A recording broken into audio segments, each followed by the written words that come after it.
Hello, Sandra Embleton here. This book you're seeing is a magical book. It has godly powers, it has innate wisdom, it has supreme knowing, and light beings are called to sign it. And they've been coming to me for over 16 years, and this is my second book, collecting those light beings that come forward to me. But this book miraculously draws you. And when it's your time to sign, you show up. I'm going to give you an example, okay? A week ago Saturday, it's just a fun story. A week ago Saturday, I was, wanting to go to Vaughan and to Brampton because I was looking online to buy a necklace at both places, and I was arranging with the people that were selling these necklaces on Facebook. I was arranging, how to get there and their addresses and orchestrating it for Saturday. At the same time, an ad came up for something, and it said that there was a crystal market up in Orangeville, and were having vendors and tarot card readers and all this kind of stuff, and manufacturers, people that come on, you should come on up. So I saw that. Anyway, I thought, well, maybe I'll go there after I've picked up the necklaces on Saturday for these other two places. So don't I get up Saturday morning, and I go to my phone to arrange meeting these people for exchange, and their information's gone. It's been erased off my phone. I have no address. I don't know their name. I don't know anything, and I can't find them. And I have no address now to go. Both places. So the only place that I was going to go on Saturday beside that was up to Orangeville. So guess where I went? The universe made sure that I went up to Orangeville, not to Vaughan and not to Brampton. So anyway, off I go, and I'm hearing to bring the book. So I go, okay, I'm going to go bring the book. So I drive all the way up there, and when I go into the fair, there's these two ladies standing there, and I think it was Paul and her daughter, Shelby, and pretty sure I should check my book. Just want to make sure I got the names right, but so I'm hearing. So these lovely women, they just said, oh, hi, how are you? And I said, oh, good. And I'm looking around, I said, this looks pretty nice. Oh, yes, well, we've been here before. And I said, oh, okay. And I just said, well, and then I'm thinking to myself, they're really high vibration energy. I better start here. So I put my stuff down, and I said, look, I collect people who are high vibrational light frequency souls that are here, that were present at the time of Christ's lifetime. Those are the souls I seek, and they come across as beautiful light beings. And I would ask, to honor you and say, thank you for that. Would you mind signing the book? So they do. They sign the book. Both of them signed the book. And then I said, well, I got to go to the back room right now. I'm going to go and head back there. And they said, okay. And I said, are the tarot readers back there? Well, I don't know, they said. I said, okay, I'll go see. And I walked in the back room and walked straight up to this man and was just being guided to give him a reading, which he, I shared that he was very intuitive and that he would intuits things that had in a past lifetime. And actually the woman he's taking appointments for is doing the readings. I said the roles were reversed. And then I said, you have this ability. Well, he didn't want to hear it. He was hugging his stomach, like protecting his power, and he didn't want to acknowledge it. So I said, well, put me down for an appointment. And she said, well, you've got 45 minutes. I said, okay, thanks. So I go to the next table, and there's this lady who was selling smudge pots, and smudge and incense and candles and all these things. And I looked at the abalone shell and it had the sage stick, and I go, this is, really great. And she had a package going that if you got all this, that you also got a feather. And then she had this feather like out on the table. And I'm having a look at it. Now I've been studying feathers for quite a while. And secretly praying, Lord, can I please have an eagle feather? Can I please have an eagle feather? Like someday an eagle feather's going to come to me, and you're thinking, oh, it'll be presented down to you from a very prestigious old Indian and native Indian, and you'll receive this. And that's the ceremonial way you'll receive an eagle feather. No, that's not what happened. Here I'm at this bazaar up north and at this table, and here sitting on the table by its lonesome amidst the smudge pots is this. So I pick it up and I go, I'm really sure that's an eagle feather. What kind of feather is this? She said, oh no, all the feathers are turkey vulture feathers, turkey feathers, and they've all been blessed by native Indians. And I go, is that so? And I'm looking at this, and I've had turkey feathers, and I got a turkey feather fan and all that kind of stuff, and I'm going, this isn't a turkey feather. So I said, well, look, we're going to get this feather and these 2 bowls and this, would you? And I was trying to pay for it, but she was talking for a long time, and then I just said, well, just hold them there for me, I'll be right back. So then I make my way next door. And immediately when I saw this woman, I go, oh, that's the one that's supposed to do my reading for me, not this other lady. So I sat and talked to her for a moment. I was instantly drawn to her. We instantly had a connection. I knew she instantly was able to sign this book. So we had a bit of a conversation, and then I knew she was going to read for me. So I said, hold on, and I got up and I went back and canceled the other reading, so I didn't have it on my mind or hanging on me. And I said, I'm not going to come now. Okay, thanks. And over I went and had my other reading with this other lady. And she ended up at the end signing it. So now I'm finished there, and I had my reading, and she signed the book, and then I got a stone or 2, and then off I go. And I'm headed to the other table where I was, and I walked up and I said, hey, did you put aside my smudge bowl and my feather? And she looks at me, oh yeah, here's the 2 smudge bowls, here's this, here's that. I go, where's the feather?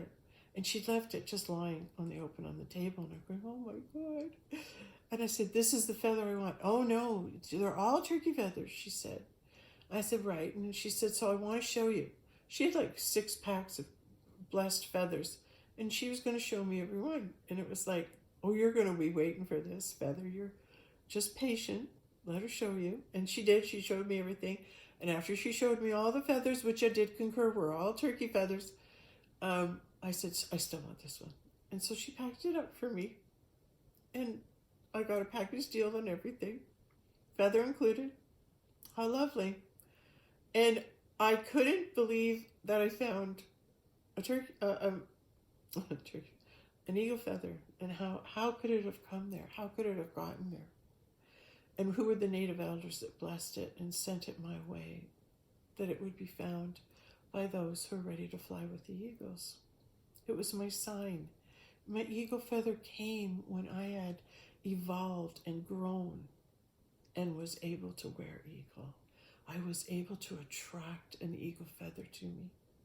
So I left the back room, went up to the front room. There was his table, and there was lots of stones and necklaces and everything. It was against the wall.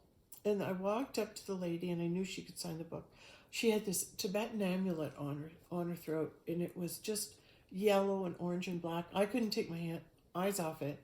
And I knew it had a power to it. I still don't know all the story to it, but there's a power in it. And she said she got it from Tibet. It was sent to her by the people probably she buys stones from.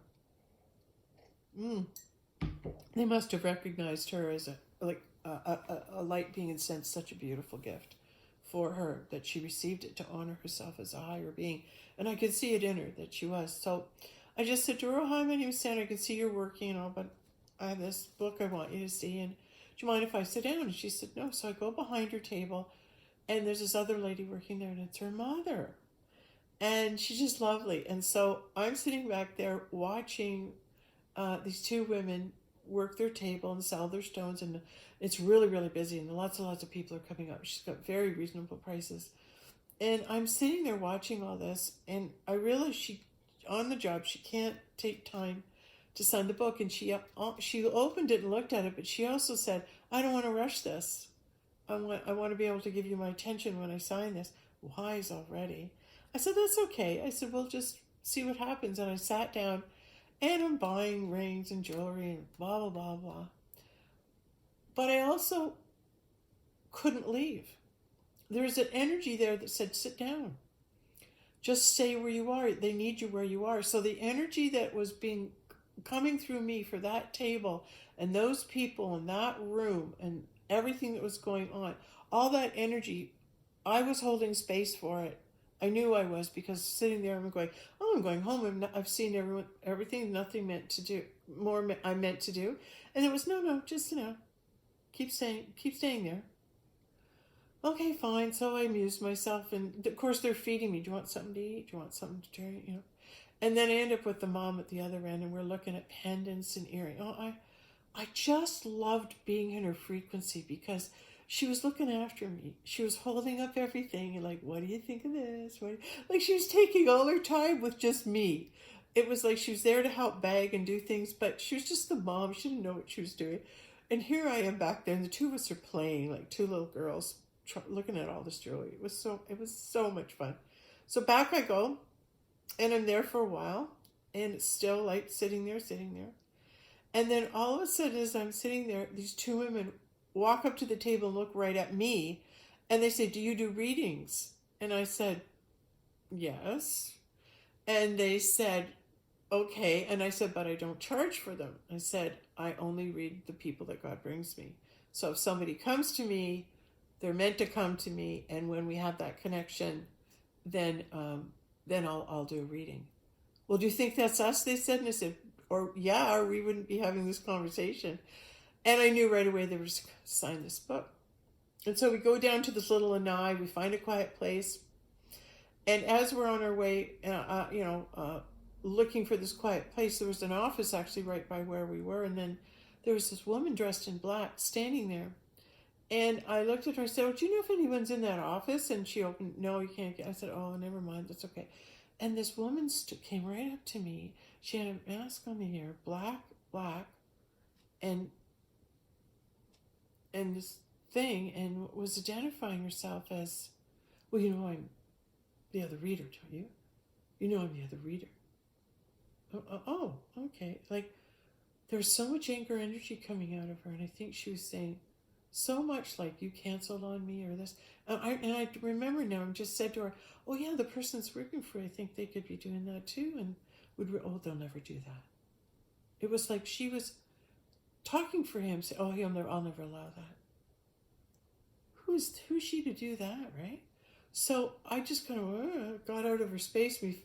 Two other women and myself found a quiet space to be around, and then they ended up signing the book. It was beautiful. Feathers came out as signs of, presence of spirit. So as they left, I was guided back up to the table I started with, and ended up speaking with them again. And when just the acknowledgement of each other's energy and frequency, and just mutual appreciation for the light from all around, for them, for me, and me for them, and just being in each other, and then with each other. And I look at the daughter and said, "Do you have a question for me?" And she said, "No." I said, "Okay." And then I said, "I have bought things for everyone, or should buy something from you." And the lady was so just, no, whatever you want, you have. And I said, "Okay." So I said, "Come on around and help me out," to the younger daughter. And we ended up having a great conversation. And and I was helping her with which ones to be for me, and how she could intuit that. And I said, whenever you're asking Spirit what's for somebody and what's best for them, I said, just hold the intention, start talking about them, start talking to each other, and then what they're to receive will emerge. And it ended up being for her. Like she said, "I think this is for you." I said, "No, this is for you, to remind you about the first voice you hear is always the voice of God, and the second's the argument. Which one are you going to make your master? Are you going to listen to doubt and fear and why you can't, or are you going to listen to what you're meant to do? So we put that energy frequency in this little bead strand she had. And then I said, well, what's to be for me? And I said, just wait for it. And as we went through that whole thing, all of a sudden she goes, I know what you're to have. And she ended up giving me a keychain, which we called Rosie. So she put a part of me, she gave me a part of her that she picked, that she wanted me to have. And that was beautiful because it was meant for me with love, not, oh, what am I supposed to give her? Blah, blah. If it's from her heart. So if you just wait, the answer will come. So I talked with them for a while, and then I'm thinking, okay, now, I went back up and sat with my friends, and I didn't want to leave them because I loved them. And the daughter, she's just such a beautiful soul, and she owns a crystal shop in town, and the mom, and they are just so beautiful, Louisa and Olivia. So I left knowing it was time to go, and I got to my car, and I had some jam there, and I thought, I'm going to run this in and give them a gift of the jam. So I ran in, left them a jar of homemade jam, came back out, and as I'm getting in my car, there's this woman with gray-white hair down to here and walking along the sidewalk. I said, well, if that isn't wise woman hair, I don't know what is. And I said, hello, how are you? And she's looking at, didn't know what to make of it. And I said, my name is Sandra. And she ends up coming over, we talk, and within 15 minutes, she signed the book. Why? The book called to her. Her soul agreed to meet me at that time, at that moment, for her to be acknowledged as a soul, spirit. And her soul was called to sign the book at that time. I just had to be there, and I was, because I listened to God saying, don't go anywhere. You need to talk to that one too. She needs to sign. So I hear that. I hear who's need to sign and who isn't. So after she signed and we hit it off, and I said to her, you should go to that crystal thing across the way. And she said, okay, I will. No, she didn't even say that. She said, oh, okay, thanks. Maybe I'll go tomorrow. I'll bring my son. And I said, okay. And then I watched her. I didn't know if she was going to go over there, but she did. She headed over and went inside. And as she was walking over and across the street, I look up above where the crystal show is, and I see two birds flying. And I look at the two birds, and I recognize them as eagles. And there was two eagles flying above where I was, as if to say, we dropped you a feather. We're glad you got it, Sandra. The two of us two eagles, flying above, dropping a feather, making sure you got your gift. Okay, that's how I got the feather, and how the book magically calls to people. So where I'm called, I bring the book. The book brings me actually to where it's called. It'll call you. So if you feel a calling, then that means we need to connect. Okay, thank you. Great story. I loved it.